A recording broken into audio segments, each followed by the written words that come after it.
Teachers said you have good leadership skills. Your teacher said you have a lot of potential. Do you know what that means? You have a lot of potential? It means that we see you as someone who's going to become extremely successful in your future. It means that we see how strong you are already as a little sixth grader. Sorry, not little, you're big kids, I got you. As a sixth grader, you're already stronger than you realize, and I want to give you something to help you on your journey. This is a boxing, I'm a 3-time Golden Glove champion, and I wear this boxing glove to remind myself to live like a champion. And when life gets hard, I tell myself, go one more round, one more day, one more class period, one more teacher holding me accountable.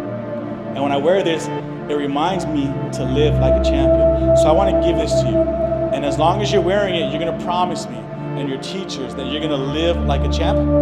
You promise? I appreciate you, Noah. Give it up for Noah, y'all. Thank you.